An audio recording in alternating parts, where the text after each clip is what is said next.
శ్రీమాత్రే నమ. జయ గురు దత్తాత్రేయ నమ. ఈ వీడియోలో మనం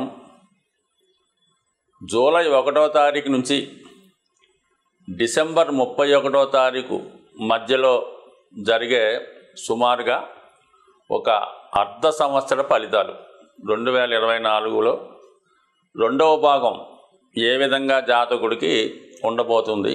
అయితే మనం జనవరి నుంచి జూన్ వరకు జరిగిపోయినటువంటి జాతకాన్ని వాటి యొక్క స్థితిగతుల్ని ఇంకొకసారి రివ్యూ చేసుకొని కనీసం జరిగిపోయినటువంటి పొరపాట్లు అవ్వచ్చు, లాభ నష్టాలు అవ్వచ్చు, ఈ రాబోయే అర్ధ సంవత్సరంలో సరిదిద్దుకునే విధంగా గ్రహాలు ఇస్తున్నటువంటి అవకాశాలు ఏ విధంగా ఉపయోగించుకోవాలి అన్నటువంటి ఉద్దేశంతో ఇది కేవలం ఒక రివ్యూ లాగా, ఒక రివిజన్ లాగా చెప్పడం జరుగుతుంది.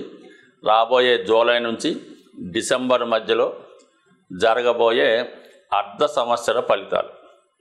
మరి మేజర్గా ప్రథమ భాగం మనం చూసుకున్నప్పుడు ఇంచుమించుగా మనకి శని భగవానుడు, అలాగే గురు భగవానుడు మరి డైరెక్ట్ మోషన్లో ఉంటూ జాతకుడికి డైరెక్ట్గా ఫలితాలు ఇవ్వడం జరిగింది. మరి ఈ అర్ధ సంవత్సరంలో మనకి జూన్ 30వ తారీఖు నుంచి సరిగ్గా సెకండ్ హాఫ్ ప్రారంభం అవగానే మనకి శని భగవానుడు మనకి వక్ర గమనంలోకి రావడం జరుగుతుంది. అలాగే మనకి ఈ అక్టోబర్ 9వ తారీఖు నుంచి గురు భగవానుడు వక్ర గమనంలోకి చెందడం జరుగుతుంది.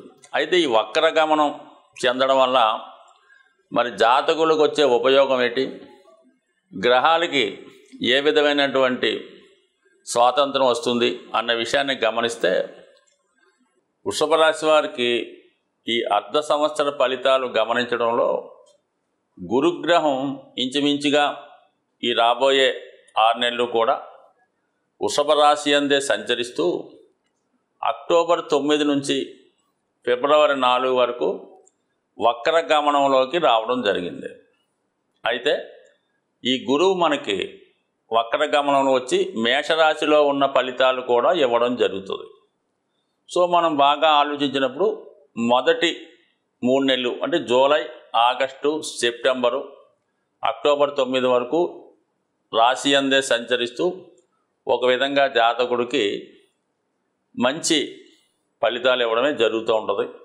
అందులో ముఖ్యంగా ఆరోగ్యం, మంచి నడవడిక, ఆర్థికపరమైనటువంటి సక్సెస్ని ఇవ్వడం జరుగుతుంది. మరి వక్రించినప్పుడు 12వ భావంలోకి రావడం జరుగుతుంది.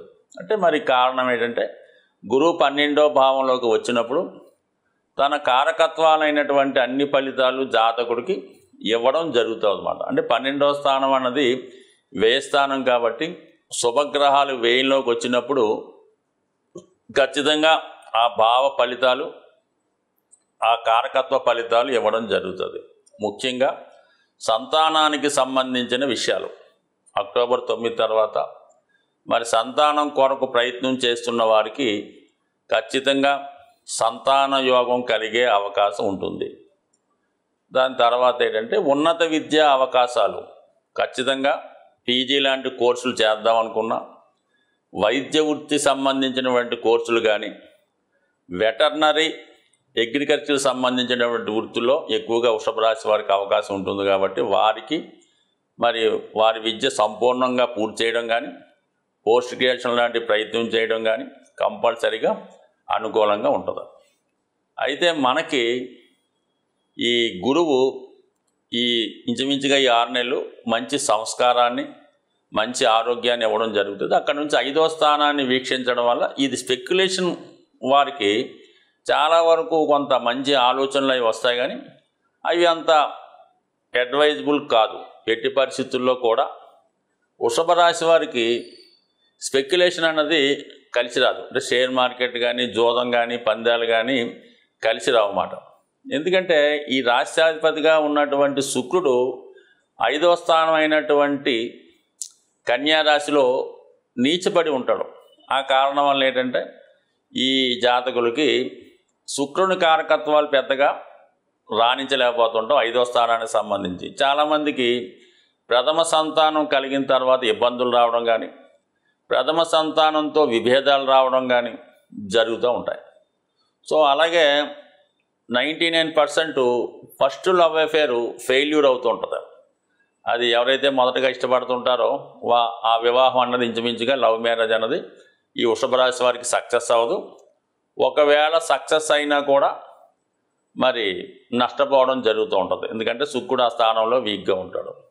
అలాగే ఆరోగ్య విషయంలో కూడా స్త్రీల వరకు కొంతవరకు ఆరోగ్యపరమైన ఇబ్బందులు వచ్చే అవకాశాలు ఉంటాయి. సో ఇక మనకి మరి అష్టమ స్థానాన్ని వీక్షిస్తూ ఉంటాడు అనమాట. అంటే సహజ అష్టమ స్థానాన్ని వీక్షించడం వల్ల ఆకస్మిక ధనలాభం లాంటిది ఏర్పడుతూ ఉంటుంది.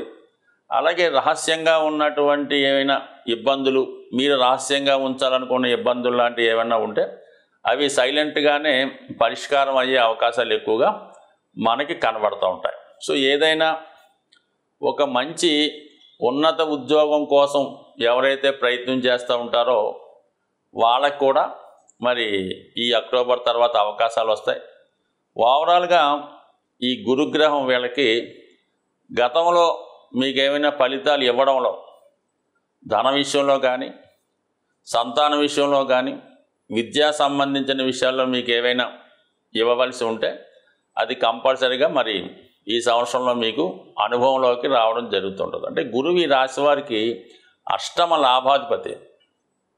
అష్టమ లాభాధిపతి అంటే ఏంటి? అష్టమం అన్నది ఆకస్మిక జరిగే సంఘటనలు, అది లాభం అంటే 11, దానికి సక్సెస్. అంటే మీకు ఏదన్నా మరి వారసత్వంగా మీ పెద్దవాళ్ళ దగ్గర నుంచి రావాల్సినటువంటి ఆస్తి ఏవైనా ఉంటే ఈ సమయంలో రావడం, లేదంటే మీకు ప్రైజ్ మనీ లాంటిది, అంటే బాగా మనం పెద్ద పెద్ద డీల్స్ చేయడం వల్ల ఒకేసారి లంసంగా ఎక్కువ అమౌంట్ వచ్చే అవకాశం రావడం జరుగుతూ ఉంటుంది. సో అలాగే మరి కొంతమందికి ఏంటంటే ఏదైనా ప్రైజ్ మనీ రావడం కానీ, కొంతమంది రిటైర్మెంట్ అయినప్పుడు పెద్ద మొత్తంలో వచ్చే ధనం, పిఎఫ్ లాంటివి కూడా ఈ కోవకే రావడం జరుగుతుంటుంది. అయితే అష్టమ సంబంధం ఉన్నప్పుడు ఒకరి మరణం తర్వాత వచ్చే లాభాన్ని చెప్తూ ఉంటుంది. అదేదైనా ఇన్సూరెన్స్ లాంటిది అవ్వచ్చు, మీ పెద్దవాళ్ళు ఏమైనా ఇన్సూరెన్స్ చేసి ఉంటే ఆ ఇన్సూరెన్స్ ధనం అవ్వచ్చు, కొంతవరకు రహస్యంగా దాచినటువంటి డబ్బులు కూడా దీనికి వర్తిస్తూ ఉంటాయి. అది ఒక గుప్త నిధి లాంటిదో, ఒక ఫండ్ లాంటిదో, ఏదన్నా మీకు ట్రస్ట్కి ఇన్వెస్ట్ చేయడం వల్ల వాళ్ళు పెద్దగా మీకు గిఫ్ట్గా ఇవ్వడం, ఇటువంటి ఆకస్మిక ధనలాభం లాంటివి కూడా మనకి గురుగ్రహ అనుగ్రహంతో రాబోయే 6 నెలల్లో వచ్చే అవకాశం ఉన్నది. మరి శని భగవానుడు కూడా మీకు ప్రస్తుతం దశమ స్థానంలో ఉంటూ మరి ఈ జూన్ 30 నుంచి వక్రగమనంలోకి రావడం వల్ల ఉద్యోగపర ప్రయత్నాల్లో కూడా మీకు అవకాశం ఉంది. గతంలో పోగొట్టుకున్న ఉద్యోగాన్ని తిరిగి సంపాదించవచ్చు. నిరుద్యోగులు లాంటి వాళ్ళకి కొత్త ఉద్యోగం లాంటిది కూడా రావచ్చు. ముఖ్యంగా ఆధ్యాత్మిక సంస్థలోను, ఎండోమెంట్ డిపార్ట్మెంట్లోను, ఎడ్యుకేషను, న్యాయానికి సంబంధించినటువంటి వృత్తుల్లో మీకు ఏదైనా ఉపాధి అవకాశం ఈ సంవత్సరంలో 100% వచ్చే అవకాశం ఉంది. మరీ ముఖ్యంగా బ్యాంకింగ్ రంగంలో ఎవరైతే ప్రయత్నం చేస్తున్నారో వారికి కూడా ఈ రాబోయే 6 నెలల్లో ఉద్యోగం ఎక్కువగా బలంగా వచ్చే అవకాశం ఉంది. జాతకుడు తీసుకోవాల్సినటువంటి జాగ్రత్తలు, పరిహారాలు, మనం ఏదైనా జాతకపరమైన సమస్యలున్నా, గోచారానికి సంబంధించిన సమస్యలున్నా వాటికి సంబంధించినటువంటి పరిహారాలు చేసుకోవడం వల్ల కొంతవరకు వాటి యొక్క తీవ్రత తగ్గడం జరుగుతూ ఉంటుంది. ముఖ్యంగా అన్ని రాశుల వారికి కావలసింది గురుగ్రహ అనుగ్రహం. ఏ భావంలో గురువు ఉన్నా ఖచ్చితంగా ఆ భావాలకు సంబంధించినటువంటి మంచి ఫలితాలు ఇవ్వడం జరుగుతూ ఉంటుంది.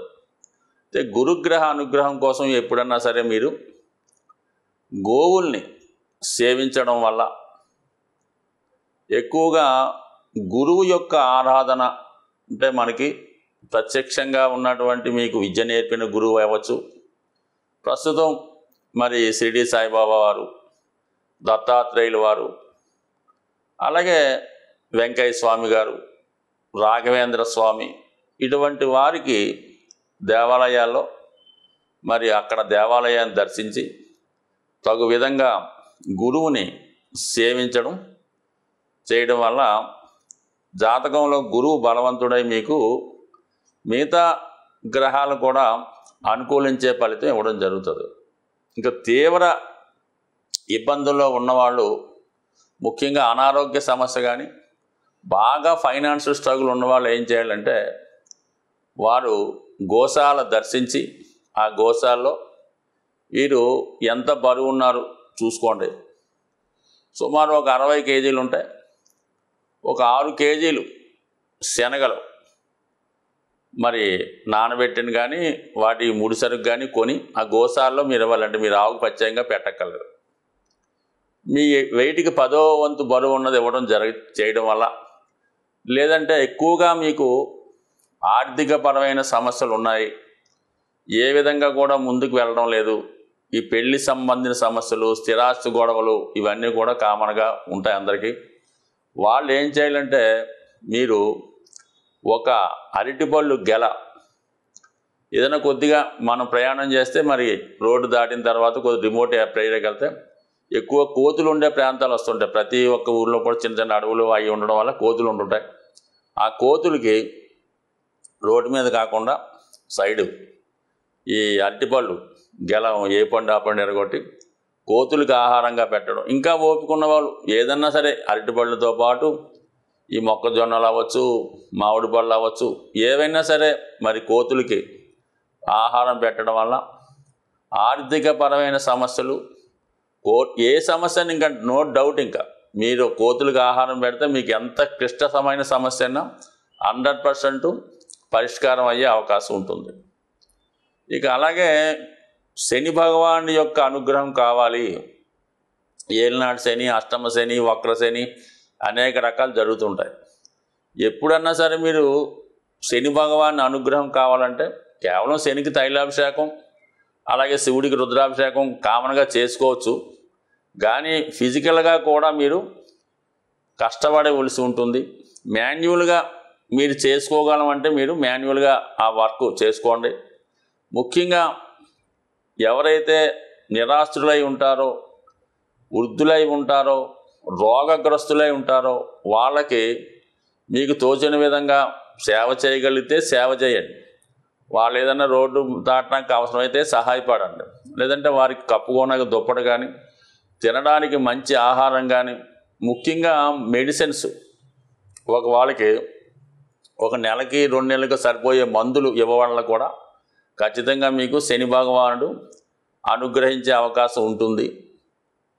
దాని తర్వాత ముఖ్యంగా రాహు ఎక్కువ ఇబ్బందులు పెడుతుంటాడు. అత్యాశ వల్ల, దుర్మార్గమైన పనులు చేయడం వల్ల జాతకులకి ఎక్కువగా జైలు శిక్షలు, లేదంటే ఈ ఏదన్నా మర్డర్లో చిక్కుకోవడమో, లేదంటే ఎవరన్నా వాళ్ళని హత్య చేయడం ఇలా జరుగుతుంటుంది. అంటే ఏ కార్యక్రమాలు చేస్తుంటాడో వాడు ఆ విధంగానే మరణిస్తూ ఉంటాడు అన్నమాట. సో అటువంటిది వాటికి రాహు కారణం అవుతుంటాడు. కాబట్టి రాహు యొక్క తీవ్రత తగ్గాలంటే కంపల్సరిగా మరి అమ్మవారి యొక్క ఆరాధన చేసుకోవడం, చండీ హోమం లాంటివి చేసుకోవడం మంచిది. కొద్దిగా ఇబ్బందికరంగా ఉన్న రాహు ఇబ్బందుల నుంచి తప్పుకోవాలనుకుంటే బాగా కార్మికులు లాంటి వాళ్ళకి, కొద్దిగా అలవాటు ఉన్న వాళ్ళకి ఒక క్వార్టర్ మందు బాటిలు, ఒక బిర్యానీ ప్యాకెట్టు ఇవ్వడం వల్ల రాహు ప్రీతి చెందే అవకాశం ఉంది. సో ఇది ఒక విధమైనటువంటి తాంత్రిక రెమెడీగాను, లాల్ కితాబ్ రెమెడీగాను పనిచేసే అవకాశం ఉంది. ఇదో ఏదైనా రెమెడీ అనేది ఖచ్చితంగా పనిచేస్తుంది. అది కూడా మన కర్మను బట్టి, ఈవేళ రేపా ఎల్లుండి అన్నది అది మీరు చేసే విధానాన్ని బట్టి, మీ జాతకాన్ని బట్టి కూడా ఉంటుంది. బ్యాంకులో దాచిన ధనం ఏ విధంగా సేఫ్గా ఉంటుందో మనం చేసినటువంటి ప్రతి పరిహారం కూడా అలాగే నిక్షిప్తమై ఉంటుంది. అవసరమైనప్పుడు దాని ఫలితం వచ్చి మీకు దాని యొక్క ఫలితం అందడం జరుగుతుంది. ఏదైనా కర్మ అనుభవించిన తర్వాతే మా యొక్క రెమెడీ యొక్క ఫలితం కూడా అందుతుంది. అయితే పెద్ద సమస్య చిన్న సమస్యతో పోయే అవకాశం ఉంటుంది. స్వస్తి.